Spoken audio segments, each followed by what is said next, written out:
शिविर लगा है, कैंप। ठीक है, तो कहाँ पर शिविर लगा हुआ है? ये ओम शांति नगर है। तो अपना झांसी लोगों को सुविधा हो जाए इसके लिए यहीं पे लगा है किस पर्पज से ये कैंप। जो निःशुल्क अपने इलाज कर रहे हैं, किसका इलाज कर रहे हैं? अपना गरीबी लोगों को, जो जिसका सेवा का प्रमुख भाग ले ले वो लोग, वो सुविधा ले ले। इस सुविधा ऑपरेशन यदि कराना है या इलाज कराना है आयुष्मान के द्वारा या निःशुल्क, जो भी हो अपने अस्पताल की तरफ से जो होगा वो कराने के लिए। तो क्या नाम है और जो ओम शांति नगर पे जो शिविर लगा है वो किस चीज का शिविर है? मेरा नाम डॉक्टर योगेश पस्तौर है और मैं डेंटिस्ट हूँ। साथ में डॉक्टर साहब भी हैं और सभी डॉक्टर्स आए हैं और निःशुल्क कैंप रखा गया है। जो अगर किसी पेशेंट को कोई भी दिक्कत है तो अभी दिखा सकते हैं और जो भी दवाइयाँ रहेंगी वो सारी निःशुल्क रहेंगी। जो दवाइयाँ दी जा रही हैं किस रोग के विशेषज्ञ में दी जा रही है? एक तो डेंटिस्ट्री का है और सर लेप्रोस्कोपिक सर्जन है और डॉक्टर्स भी हैं, तो सारी दवाइयाँ जो भी मर्ज होगा उस हिसाब से वितरित की जाएंगी। जो कैंप आज लगा है ये हर वर्ष की भांति लगता है कि आज पहली बार लगा? नहीं, ये कैंप लगते रहते हैं अलग अलग जगह पे और हर महीने के हिसाब से अलग अलग जगह पे कैंप लगते रहते हैं। इस कैंप का उद्देश्य क्या है?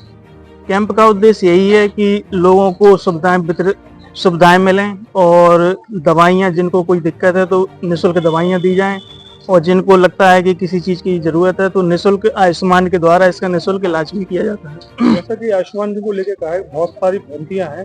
आयुष्मान किस किस डॉक्टरों के अलावा या हॉस्पिटलों के अलावा कहाँ मान्य होता है, आम व्यक्ति को पूछना चाहिए। नहीं, आयुष्मान तो ये है कि रजिस्टर्ड जो हॉस्पिटल्स हैं जिनके द्वारा आयुष्मान, जिनके पास में रजिस्टर्ड है, वो वहीं पर ही मान्य होगा आपका। तो क्या नाम है और ये जो कैंप लगाया है इसका उद्देश्य क्या है? मेरा नाम सौरभ शर्मा है, अपेक्स हॉस्पिटल का डायरेक्टर हूँ मैं। और हम लोग जब भी समय मिलता है कि संडे को या मंगलवार के दिन हम लोग कैंप का आयोजन करते हैं। आयोजन से इसलिए होता है कि कम से कम जो जागरूक नहीं हो पा रहे हैं उन क्षेत्र में पहुंच जाते हैं जहां तक वो सोचते हैं कि इलाज कराने जाएंगे, टाइम नहीं मिल पाता है। तो हम लोग कोशिश करते हैं कि उनके पास जाएं और उनका बेहतर से बेहतर उनको प्रमोट करें कि जो बीमारी, कभी कभी ऐसी बीमारियां होती हैं जो छुपती हैं। भाई किसी को बहुत बड़ी फुंसी हो गई छोटी सी, उनको लगता है छोटी फुंसी है, लेकिन वो हो सकता है आगे आगे और भी प्रारूप हो सकती है। तो इनको पहले से उनको कोशिश करते हैं कि उनको जागरूक किया जाए। और जब हम खुद जाके वहां पे जा रहे हैं, क्यों जा रहे हैं कि कम से कम वो डरे नहीं कि हॉस्पिटल के नाम से कोई डरता है। तो वो हम डोर टू डोर, या अभी कैंप हम लोगों ने जाके मंदिर में लगाया, जाके इसलिए लगा मंदिर में, कि मंदिर में क्या होता है, सार्वजनिक स्थल है, सभी लोग आते हैं दर्शन करने की। और दूसरा माध्यम ये है कि हॉस्पिटल दूसरा मंदिर ही होता है। सर, कितने समय से आप ये कैंप लगा रहे हो? कैंप का उद्देश्य तो समझ में आता है, लेकिन लोगों को आप सूचित कैसे करते हो कि आज ये कैंप यहाँ पर लगा? नहीं, एक तो क्या करते हैं, पहले हम लोग कैंप का एक डिसाइड कर देते कि पोजीशंस को 3 दिन पहले, 2 दिन पहले बैनर के माध्यम से या होर्डिंग्स के माध्यम से, और हम लोग सूचना देते हैं। उसके बाद में वहां आयोजन कराया जाता है। जब जिस क्षेत्र के अंदर हम यहाँ पे किया, तो मंदिर समिति से एक बार परमिशन लेने के बाद में वो कर लेते हैं।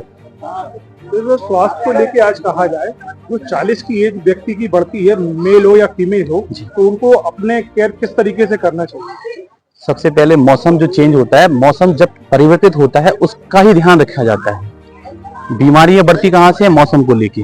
कभी सर्दी ज्यादा हो रही है, आप भी केयरलेस हो जाता है, गर्मी आ रही है तो केयरलेस हो जाता है। तो वो जो अपने आप को, एक बीमारी जो होती क्या है? बीमारी होती है कहीं ना कहीं पे आप समानुकूल नहीं हो पा रहे हैं मौसम के साथ में। जब अब आज का समय एसी से रिलेटेड हो गया है, सभी चाहते हैं एसी में रहें, ऐसा जीवन जिए जो सुख में हो।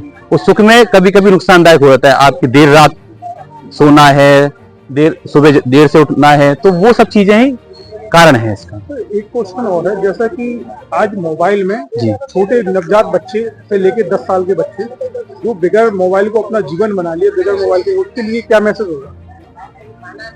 जो टेक्नोलॉजी है, मेरा मानना ये है, उसका काम और उसकी सोच, माता पिता क्या होता है, बच्चों को डराने के लिए नहीं, उसको क्या टाइम पास कराने के लिए, बच्चा रो रहा है तो उसको मोबाइल दिखा दिया, अब उसको आदत पड़ गई, फिर वो हार्मफुल हो जाती है। तो शुरुआत से उनको बुक्स पढ़ाई जाए, धार्मिक चीजें पढ़ाई जाए, मोबाइल में कैसे कैसे ऐप में क्या क्या चल रहा है लगातार, जिससे कि उनका मानसिक विकास नहीं हो पाता है और आंखों की बीमारी, मानसिक बीमारियां शुरू हो जाती हैं। तो उन घर वालों निवेदन है कम से कम माता पिताओं से कि वो उनको परिवार के बच्चों को दूर रखें उनसे थोड़ा।